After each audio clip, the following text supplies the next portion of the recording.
David Seymour's Treaty Principles Bill is dead in the water. The Prime Minister this afternoon finally and unequivocally ruled out supporting it past its first reading. Political editor Jenna Lynch has the story.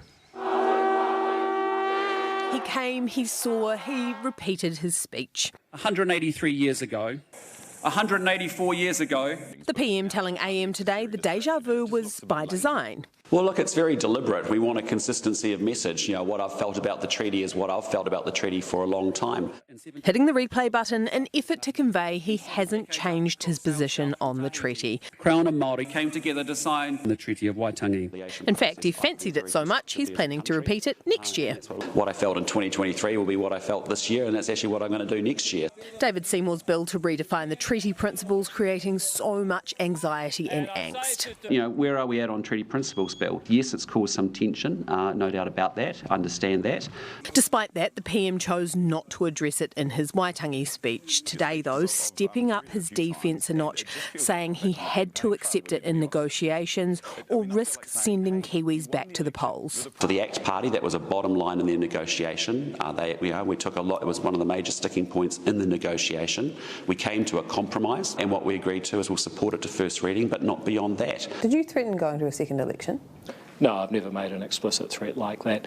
Luxon removing words like intention and commitment, leaving no wriggle room. The bill is done for. We're not supporting it beyond first reading. This afternoon, a double down, a rule out. You are ruling out supporting this bill beyond select committee process. I can tell you that the National Party position, and leader of the National Party now, not as Prime Minister, is that we will not be supporting that bill. Look, it's will he or won't he. He's used different language at different times, but my bet is that when it comes up for a second vote, which, you know, is maybe a year away from now, what will decide it will be what the public want, and no one knows that at this point because it hasn't been written, hasn't been debated. Seymour's election proposal was to rewrite the principles, pass the bill through Parliament and essentially have it ratified by public referendum at the next election. Do you promise that there will be a referendum at the end of the Treaty Principles Bill if that bill is successful?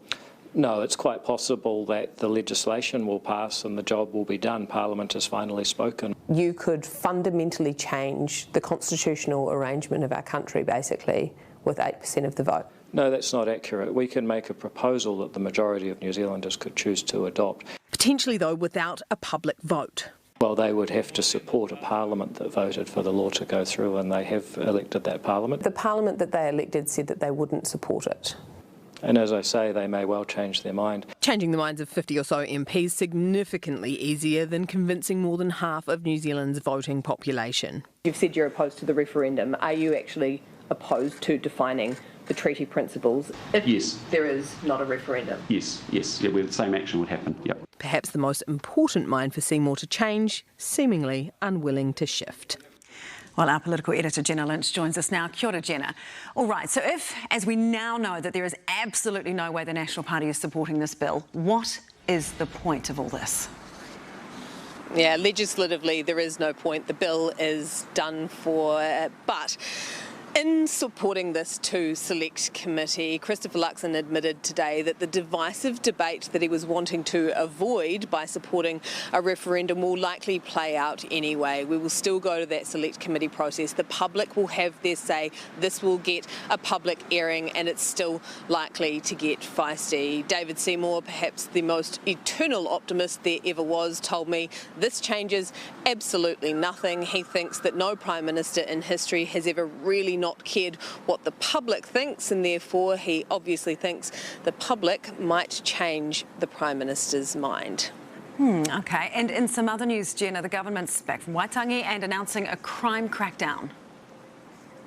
Yeah, in a move aimed to talk about literally anything other than the Treaty Principles Bill, the government announced today it is going to be scrapping cultural reports. Now, these Section 27 reports are designed for judges to consider during sentencing. It talks to friends and whānau, takes into consideration people's cultural backgrounds, which often leads to reduced sentences. The government says it's born a cottage industry has been born out out of it. It spent $25 million on them since 2017, so they are scrapping them to bolster that announcement. They also announced that they'll be scrapping Labour's 30% prison reduction target. That one required absolutely no advice behind it. They could have done it with the stroke of a pen, which begs the question, why has it taken them 70 days to do so? Jenna Lynch, tēnā koe.